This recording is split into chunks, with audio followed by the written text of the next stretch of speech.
Bonsoir à tous les amis, j'espère que vous allez bien. Voilà, là on vient de terminer les vidéos pronostics sur sur NXT Stand and Deliver. Là on va passer pour WrestleMania 40. Voilà, on va donner nos pronostics pour la nuit 1 et la nuit 2. Bien sûr on va commencer par les matchs de la nuit 1 et ensuite on passe à ceux de la nuit 2. Mais bien sûr ce sera une seule vidéo.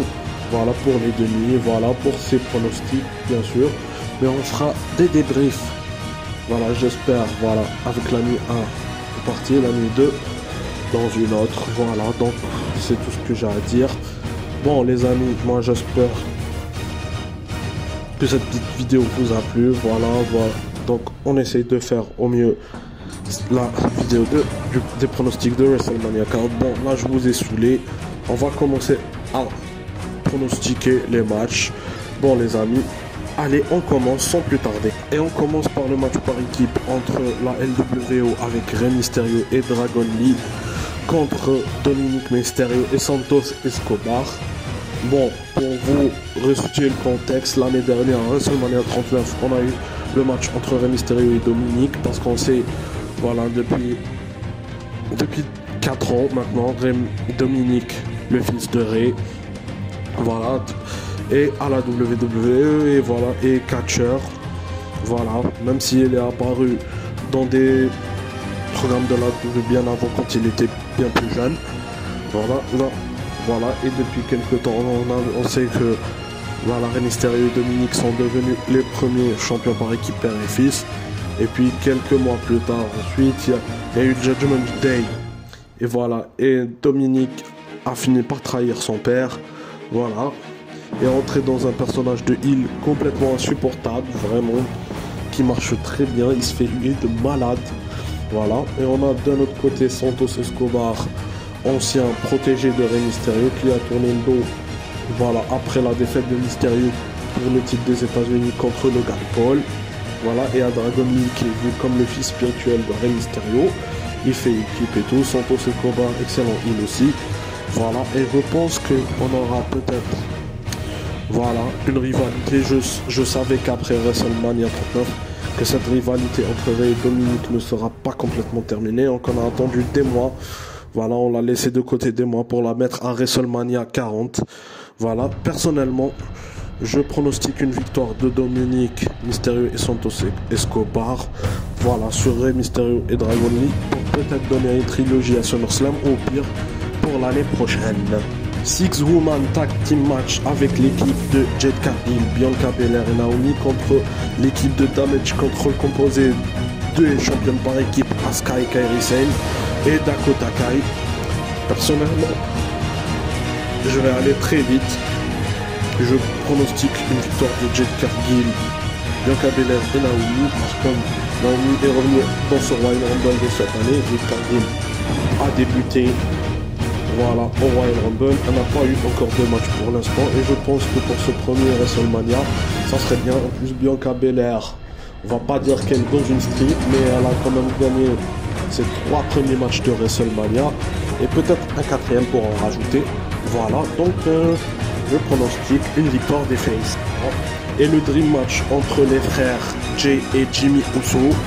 Voilà, un Dream Match, je le dis bien, parce que c'est un match que beaucoup de fans attendaient depuis longtemps. Moi j'attendais ce match de voir et tout. En plus on a avec un peu une bloodline civil war. Voilà, Jimmy Uso, lui qui est resté avec la bloodline après avoir voilà, l'a quitté avec son frère il y a quelques mois.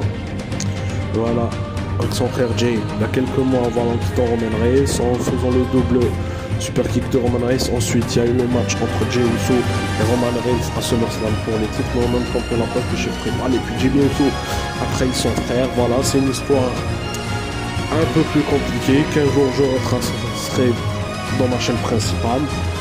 Voilà, donc et tout, même si ça serait bien une victoire de Jimmy Uso, mais je pronostiquerai une victoire de Jey Uso. Voilà, et je me dis peut-être, voilà, que s'ils ont fait en match simple, peut-être ce n'est pas, voilà, parce que j'aurais voulu une stipulation, mais bon, je pense qu'ils ne vont pas arrêter un seul match, et que peut-être que cette rivalité va perdurer jusqu'à Clash of Castle, peut-être plus tard à SummerSlam, au mieux à Bash in Berlin. Voilà, victoire de Jey Uso pour la première manche. Match pour le titre intercontinental avec le champion, le ring général Gunther contre le Canadien Sami Zayn. Voilà notre Québécois préféré. Voilà. Et c'est un match qui personnellement peut faire le show stealer. Parce que déjà l'année dernière, Gunther, depuis presque 2 ans, Gunther a eu un excellent règne de champion et a même sublimé ce titre. Voilà. En plus, ça s'est confirmé avec le banger de l'année dernière dans ce triple threat avec Sheamus et Drew McIntyre. Voilà. En plus, on a Sami Zayn qui depuis a quitté la Bloodline et me régale justement. Voilà. On avait il y a 2 ans Sami Zayn qui était dans une rivalité pas top contre Johnny Knoxville pour enfin se retrouver avec la Bloodline et faire le main event avec son meilleur ami Kevin Owens l'année dernière, dont le match a été aussi noté 5 étoiles par Dave Meltzer. Et voilà, il se retrouve aussi dans la title picture du titre inter face à Gunther. Voilà, je sens que ce match peut faire les 5 étoiles. Voilà, mais franchement, même si j'aimerais une victoire de Sami Zayn, je pronostique une victoire de Gunther, peut-être pour confirmer encore plus sereine. Mais je ne serais pas content si Sami Zayn gagne le titre. Et en plus, avec cette histoire avec Chad Gable, peut-être qu'on aurait un heel turn de Chad Gable et faire une rivalité qui s'étalera sur les semaines à venir. Six-pack ladder match pour les titres indisputés tag team de la WWE avec les représentants du Judgment Day, les champions Finn Balor et le Mr. Money in the Bank Damien Priest. Le retour de l'équipe Awesome Truth composée du Miz et R-Truth. L'équipe du New Day avec Kofi Kingston, Xavier Woods, DIY, Austin Theory et Grayson Waller. Et le New Catch Republic, une équipe composée de Tyler Bate et Pete Dunne. Franchement, voilà. Il y a pas mal qui vont débuter, voilà, dans ce WrestleMania, qui vont avoir leur premier match à WrestleMania. On a eu, je crois, Damien Priest qui est son premier match à WrestleMania. On a, voilà, R-Truth qui depuis, je crois, WrestleMania 26 n'a plus de match. Voilà, on a eu Lady avec Johnny Gargano et Tommaso Ciampa, 2 grands catcheurs du côté de NXT. Voilà, qui ont leur premier WrestleMania. Austin Theory, il a eu son momentum avec le match de John Cena l'année dernière. Grayson Waller, premier match. Et même Tyler Bate et Pete Dunne, voilà, ils vont leur premier match et tout. Donc c'est un six-pack ladder match. J'ai hâte de voir ce match parce qu'en plus ça me rappelle les matchs Money in the Bank. Voilà, quand c'était à WrestleMania. Et ça me dit, genre, on aura un truc, genre, comme un WrestleMania 16-17 avec les Hardy Boys, avec les Dudley Boys et même Edge et Christian. Voilà, ça peut rappeler cette vibe-là des gros matchs de l'échelle, voilà, pour les titres par équipe, comme, voilà, au début des années 2000. Voilà. Et je pense, voilà, je pense qu'ils vont rater leur titre. Je dirais soit Awesome Truth, soit DIY, soit Austin Theory et Grayson Waller. Même si Tyler Bate et Pete Dunne gagnent, ça m'intéresserait, mais je pense qu'ils ne vont pas le gagner parce que c'est encore trop tôt et qu'ils vont encore construire cette équipe. Voilà, et bon, mais si je devais faire un choix, j'aimerais bien que Awesome Truth gagne parce que c'était une équipe qui, je vais pas vous mentir, m'avait régalé en 2011. Et là, les voir faire leur retour en plus pour le 40e anniversaire de WrestleMania. Voilà, ça serait pas mal de les voir prendre les ceintures et voir. Voilà, et de lâcher une des ceintures, prendre celle de Raw et SmackDown. Voilà, et peut-être, je pense, il y a même depuis quelque temps des rumeurs d'un retour des Hardy Boys, un dernier run à la WWE, je dirais pas pourquoi pas, et pourquoi pas revoir les Hardy Boys juste après ce match, défiler Awesome Truth ou l'équipe vainqueur. Match pour le titre féminin mondial, avec la championne et pour moi la vraie leader du Judgment Day, Rhea Ripley, contre The Man, Becky Lynch. Vraiment, c'est un match avec, vraiment, je trouve, bien mieux construit qu'avec, voilà, l'histoire de Bayley au Sky, personnellement. Voilà, on avait Rhea Ripley qui, depuis un an, avait fait son gros match face à Charlotte Flair et qui a enfin gagné. Voilà, et depuis, elle a détenu le titre, même si au début, je n'étais pas fan de ce règne, mais depuis quelques temps, c'est pas mal. Ensuite, Becky Lynch me régale parce que à chaque fois que tu dis, ça y est, Vraiment, elle est bien établie, elle a fait ce qu'elle avait à faire, mais non, elle continue à nous régaler. Et ça nous donne encore envie de la voir gagner à nouveau des titres. Voilà. C'est ça qui est bien. Genre, on n'est pas overdosé avec Becky Lynch. Voilà. Voilà. En plus, voilà, on a Rhea Ripley. Voilà. C'est en plus un excellent match avec une bonne storyline. Voilà, où ça va vraiment personnel. Voilà, avec Becky Lynch. Genre, quand tu l'écoutes parler en promo, vraiment, on dirait que ça se voit que ça vient du cœur. Voilà, on a Rhea Ripley qui vraiment, c'est bien, depuis qu'elle a rejoint le Judgment Day, est vraiment devenue pertinente. Vraiment, c'est cool.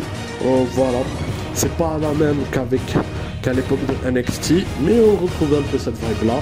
Mais bon, si je devais pronostiquer un vainqueur, je dirais Rhea Ripley, parce que je pense que cette rivalité ne va pas se finir de très tôt, et que peut-être qu'on aurait une revanche du côté de Backlash France, ou peut-être Becky Lynch va reprendre le titre, ou pas, on ne sait pas encore, mais je pense que cette rivalité va encore s'étaler. Main event de la nuit 1, le tag team match entre Seth Rollins et Cody Rhodes face à la Bloodline Roman Reigns et The Rock. Voilà, avec une stipulation particulière, c'est que si Rollins et Rhodes gagnent, la Bloodline sera bannie du ringside pour le main event de la nuit 2. Mais par contre, si The Rock et Roman Reigns gagnent lors du main event de la nuit 2, ça se transformera en Bloodline Rhodes match. Voilà, un match sans disqualification en gros. Voilà, on a vraiment du work rate là, quelque chose d'énorme. Voilà, parce que vraiment j'avais eu peur qu'on aurait un Roman Reigns The Rock et qu'on écarte Cody, voilà, du titre WWE. Mais ça c'est cool. En plus, ce qui est marrant, c'est que cette Rollins, genre il est un peu mêlé entre deux histoires. En même temps, il est avec l'histoire de la Bloodline. Et encore là, il y a voilà, et il a son truc avec Drew McIntyre. On en parlera après. Voilà. Mais sinon, voilà. On a The Rock. Vraiment, il me régale. Vraiment, il joue bien son rôle de final boss. Vraiment. Franchement, là, si Roman Reigns retourne face, franchement, ça ne dérangerait pas. Je préfère là, j'ai envie de voir The Rock il à vie. Parce que vraiment, le gars, il me régale en promo. De cette façon. En plus, il nous redonne. Voilà, nous, fans de la nouvelle génération, il nous redonne cette vibe de Attitude Era. C'est très bien, en plus, il y a peut-être des trahisons. Certains pensent qu'il y aura une trahison cette Rollins et Cody. Moi, je ne pense pas, personnellement. On ne sait pas, mais je ne pense pas. Je pense que juste que, voilà, Roman Reigns et The Rock vont gagner. Et que genre que Cody se prend le pin par soit Roman ou The Rock. Et que cette Rollins, voilà, qui à un moment, il était out, ou qui voulait casser le tombé, mais qu'il a été empêché par Solo Sikoa par exemple, voilà. Donc une victoire de Roman Reigns et de Rock, et je pense que ça serait bien d'avoir un Bloodline Rules match, voilà, pour nous donner encore plus de suspense lors de la nuit 2. Et maintenant on passe au match de la nuit 2. On a un match simple entre LA Knight et AJ Styles. LA Knight qui depuis un an est vraiment un des catcheurs les plus over du roster, voilà. Voilà, le mec est vraiment, il a ce mélange entre Stone Cold et The Rock, vraiment qui lui va très bien. Voilà, je ne compare pas bien sûr LA Knight à The Rock, mais il y a ce côté-là. En plus, AJ Styles qui depuis son retour de blessure a une shape de malade. Vraiment, le gars est devenu hyper costaud, hyper musclé. Mais je m'y attendais pas, une transformation de fou. Vraiment là, une bataille d'ego. Vraiment, au début, j'étais pas vraiment, je vais pas vous mentir, j'étais pas hypé pour cette rivalité. Mais genre depuis le segment à SmackDown avec voilà, où on a vu genre Romain, où on avait vu voilà LA Knight qui arrive dans la maison des AJ Styles, ça m'a rappelé un peu l'époque, voilà, l'époque de la génération 1 avec Triple H qui s'introduit chez Randy Orton. Pour ceux qui ont suivi ceux qui étaient de la génération 1 comprennent ça. Voilà, et ça m'a rappelé à ce segment, m'a rappelé un peu ça, et ça m'a mis depuis ça, la rivalité m'a fait hyper, et j'ai envie de voir ce match. Voilà, personnellement, je vais pronostiquer une victoire de LA Knight, parce que c'est son premier WrestleMania et tout. Voilà, et je pense que la rivalité aussi ne va pas s'arrêter maintenant. Six-man tag team match dans un Philadelphia Street Fight avec The Pride, une équipe composée de Bobby Lashley et Street Profits, face au Final Testament, une équipe composée de Karrion Kross et de AOP. Voilà, Un match que franchement je n'attends pas du tout, mais vraiment pas. Parce que vraiment peut-être je suis hypé franchement par tous les matchs de cette carte, mais là vraiment je m'en fous mais total. Voilà, parce que aucune des deux équipes me met dedans. Voilà, le truc du The Pride, ça m'a rappelé un peu, voilà, c'est un peu un Hurt Business 2.0 et tout. Voilà, mais le fait qu'il soit babyface, franchement, je trouve que c'est pas crédible personnellement. Ce serait bien de les tourner heel.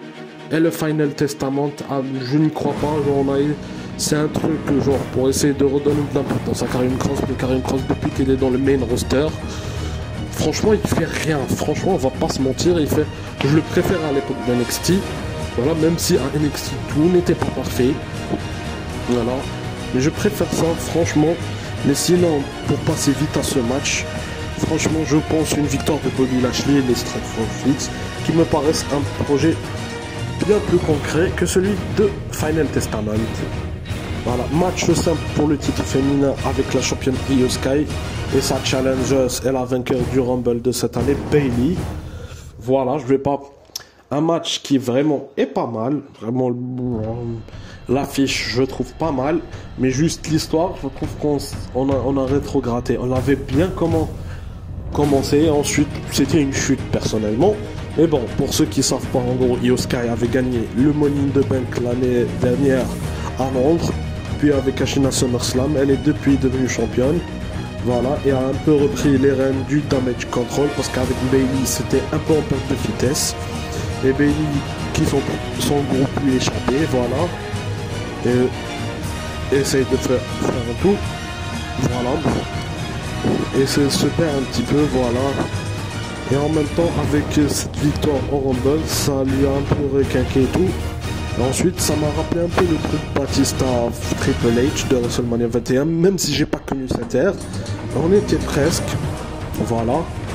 Qu'en 2005, je ne regardais pas du tout du catch à ce moment-là, j'avais 7 ans. Mais bon, on s'en fout peu. Et ensuite, voilà. Vraiment, on a... Ensuite, la trahison de Dakota Kai sur Bayley. Voilà, vraiment, Dakota Kai, faut pas lui faire confiance, franchement. Ce que je dis, faut pas lui faire confiance. Et tout, mais bon, pour passer vite, je dirais Bayley va gagner et repartir avec un titre pour nous donner un bon film moment. Parce que je sais que depuis l'époque du Hugger, voilà, il n'y a pas beaucoup de fans. Moi aussi, ça me parlait pas. Mais depuis qu'elle s'est retransformée et tout, voilà. Bayley a été une bonne heal et là on essaye vraiment d'essayer vraiment avec ça de compatir avec elle et voilà de la faire tourner face et un peu genre on aurait une Bayley genre avec cette attitude là mais qui essaye de se racheter auprès des anciens rivales et même peut-être leur faire passer le flambeau juste après. Triple threat match pour le championnat des États-Unis avec le champion Logan Paul et ses challengers Kevin Owens et la vipère Randy Orton. Voilà, un match qui est très bien et tout, voilà, parce que à un certain moment, je m'attendais à un match, vraiment, on s'attendait tous à un match, enfin pas tous, mais beaucoup d'entre nous s'attendaient à un match simple entre Kevin Owens et Logan Paul, et là, rajouter un triple threat avec Randy Orton pour donner du star power, ça peut être que cool. Franchement, Logan Paul, même s'il ne catch pas beaucoup, je trouve son règne cool. Franchement, en plus, genre, il porte très bien son rôle de heel, de jeune méga star genre hyper arrogante, voilà, parce que déjà le gars c'est pas un mec qui est connu grâce au catch à la base, genre c'était le mec genre qui est connu, qui a fait des vines, ensuite il est passé sur YouTube et tout, puis il y a eu un bad buzz et tout, mais Logan Paul genre joue très bien ce mec genre athlétique, arrogant et narcissique, ça marche très bien, voilà. En plus il y avait ce match au Royal Rumble avec Kevin Owens, voilà, où il y avait eu cette fin un petit peu tronqué, je dirais, voilà, où genre il avait le coup de poing américain, mais finalement le gars, l'arbitre l'a gaulé et l'a disqualifié et tout, voilà. Mais sinon, si je devais faire un choix, Kevin Owens, je ne pense pas, Randy Orton non plus, je dirais que Logan Paul conservera son titre grâce à l'intervention de ses potes comme KSI, ou sinon de son frère Jake Paul et tout, parce que je pense que Logan Paul va encore avoir un règne, et peut-être soit Kevin Owens et Randy Orton récupéreront la ceinture plus tard. Match pour le championnat du monde poids lourd avec le champion Seth freaking Rollins contre le Chosen One, Drew McIntyre. Je dis bien oui, le Chosen One, parce qu'il a retrouvé cette attitude de heel comme à ses débuts et tout, mais avec beaucoup plus d'attitude, beaucoup plus musclé et tout. Franchement, Drew McIntyre, franchement, il me régale aussi.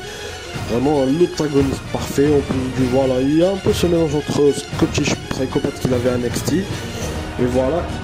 Et de Chosen One à ses débuts et tout. Voilà, et cette Rollins toujours aussi cool et tout. Voilà, et en plus, il a bien sublimé le titre. Parce que là, le titre championnat poids lourd, pour ceux qui ont arrêté le catch depuis 10 ans. Voilà, juste après WrestleMania 30. Franchement, ça n'a rien à voir avec celle de 2014. Ça, c'est un nouveau titre complet. Même si le design n'est pas là, pas mal. Même si c'est pas comparé à l'Epic Goldberg. Voilà, Seth Rollins, ça a été un bon champion et tout. Donc, il peut céder son titre. Pas très mal, mais aussi. Voilà, j'en parlais aussi tout à l'heure quand j'avais dit que le Judgment Day est sûr qu'ils vont perdre leur titre. Parce qu'il y a, comme je l'avais dit, Damien Priest qui est Mister Money in the Bank et puis qui peut cacher au milieu du match ou juste après sur un des deux, voilà, et prendre la ceinture qui serait pas mal, mais bon, je pense que ce serait bien de récompenser Drew McIntyre, voilà, pour ses efforts, parce qu'il y a 4 ans il avait eu son moment, mais c'était dans une salle vide, et ça avec le public, bon, même s'il se ferait huer au début. Voilà, mais je pense que les fans vont être contents et tout, donc je pronostique une victoire de Drew McIntyre. Et s'il vous plaît, WWE, dimanche, remettez la musique Broken Dream à Drew McIntyre, parce que la musique actuelle là, avec les cornemuses, ça ne lui va plus. Ça lui va quand il était babyface, mais bon, là, avec un nouveau personnage bien meilleur, parce que je vais pas vous mentir, quand il était le babyface souriant et tout, ça commençait à devenir un peu nul. Voilà, et là, du fait qu'il redevient entre le Chosen One et le Scottish Psychopath en tant que heel, ça marche très bien. Donc, une victoire de Drew McIntyre. Et enfin, pour terminer, on va pronostiquer le match le plus attendu pour le titre indisputé universel entre le champion, voilà, au règne de plus de 1300 jours, le Tribal Chief, l'ancien Big Dog, voilà, le mec qui casse tout, Roman Reigns, face au babyface le plus vu actuellement, The American Nightmare, Cody Rhodes. Voilà. Vraiment, j'attends ce match et tout. En plus, l'année dernière, quand Roman Reigns a gagné, c'est vrai que ça a été une clim pour tout le monde, mais d'un autre côté, je me dis bravo à WWE. C'est bien joué, comme ça nous donne envie encore plus de soutenir Cody Rhodes et qui gagne cette année et tout. Voilà, ça va être un match vraiment où c'est le doute complet, parce que je vais pas vous mentir, on sait pas, est-ce que Roman Reigns va encore conserver sa ceinture et peut-être la perdre l'année prochaine, ou dans 2 ans, 3 ans, je sais pas, ou est-ce que c'est le moment de donner à Cody Rhodes le moment. Voilà, pronostiqué, j'ai dit. Je vous aurai la réponse dans une vidéo dimanche. Voilà, comme ça, vous vous abonnez et vous mettez un like, voilà, et tout, et on en parlera dimanche dans une vidéo spéciale. Le match que j'attends le moins, c'est sans suspense, le match entre The Pride et Final Testament. Pour les raisons que je vous ai données tout à l'heure, c'est le match que j'attends le moins. Et bien sûr, sans surprise, le match que j'attends le plus, c'est le main event de la nuit 2, pour les raisons que je donnerai dimanche. Alors c'est pour ça, abonnez-vous, comme ça vous n'allez pas rater la vidéo. Je vais vous dire mon avis en détail sur ce match. Ma hype sur 10 pour ce WrestleMania, c'est 9 sur 10, bien évidemment, parce que comme je vous ai dit, j'attends tous les matchs de cette carte, sauf le match de Bobby Lashley et de Karrion Kross avec leur équipier. Voilà, c'est pour ça que je mets un 9 sur 10. Bon, les amis, j'avais oublié de vous dire que, voilà, que le WrestleMania sera à minuit à Alger. Voilà, 1h heure française et 19h heure de Montréal. Voilà pour les 2 nuits. Voilà, et ça aura lieu aux États-Unis, bien évidemment, à Philadelphie, dans le Lincoln Field Stadium. Voilà. Voilà, un stade qui servira aussi pour le mondial dans 2 ans. Voilà. Et donc, je pense, voilà, et que ça sera, bien sûr, dans le monde, bien sûr, ça sera sur le W Network, aux États-Unis sur Peacock, et dans la zone MENA, ça veut dire Afrique du Nord et Moyen-Orient, ça sera sur la plateforme Shahid. Voilà. Et tout. Bon, les amis, j'espère que ces pronostics vous ont plu. c'était un peu long et tout, mais bon, il y avait beaucoup de matchs à dire et en parler. Moi, je vous dis, passez une bonne soirée, comme voilà, profitez de la vie et ciao.